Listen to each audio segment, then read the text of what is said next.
Pemirsa, sebanyak 60 siswa-siswi SMP MTS yang tergabung dalam lembaga dakwah sekolah di kota Banda Aceh dilatih menjadi kader dakwah.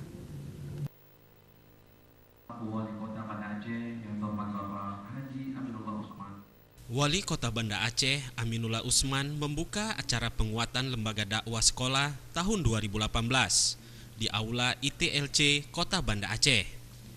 Dalam sambutannya, Aminullah Usman memberikan apresiasi dan dukungan penuh terhadap program Dinas Syariat Islam di Kota Banda Aceh ini. Diharapkan nantinya akan lahir dai-daiyah lokal berkualitas. Dikatakan Aminullah, sebagai daerah syariat Islam, seharusnya Aceh, khususnya Banda Aceh, dapat mensuplai dai-daiyah ke daerah lain dan bukan sebaliknya.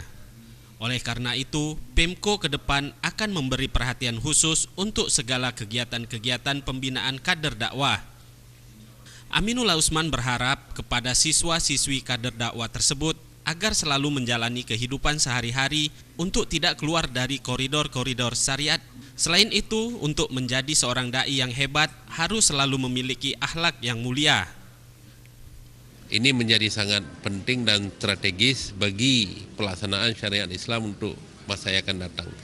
Kalau seandainya anak-anak ini kuat di sekolah-sekolah yang merupakan kader kita ke depan, secara otomatis dakwah itu akan berjalan dan akan mereka lakukan secara terus-menerus. Dan kita harapkan nanti juga mereka setelah selesai SMP, mereka bisa masuk di SMA, dan mahasiswa juga ini terus menjadi budaya yang dilaksanakan oleh mereka. Yang akhirnya kita harapkan adalah bagaimana syariat Islam di Kota Banda Aceh ini benar-benar bisa terwujud dengan sebaik-baiknya.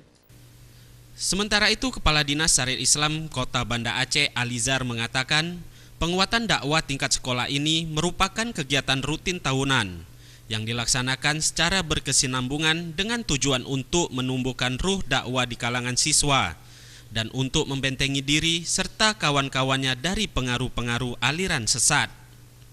Dakwah di sini yang kita inginkan kepada mereka bukan dalam arti seperti mimbar, tapi upaya-upaya, langkah-langkah bagaimana anak-anak kita ini bisa menjadi kader dakwah ke depan, bagaimana cara mengajak orang-orang di sekitar kepada hal-hal yang baik, khususnya apalagi sebagai sampaikan oleh Pak Wali tadi, bagaimana anak-anak kita ini jauh dari narkoba. Pelatihan yang berlangsung selama 2 hari itu meliputi 3 hal: penguatan pemahaman tentang dakwah, praktek dakwah, serta diskusi dengan menggunakan metode training. Kegiatan ini diikuti oleh 60 peserta pengurus OSIS dari perwakilan 9 sekolah tingkat SMP MTS di lingkungan Kota Banda Aceh.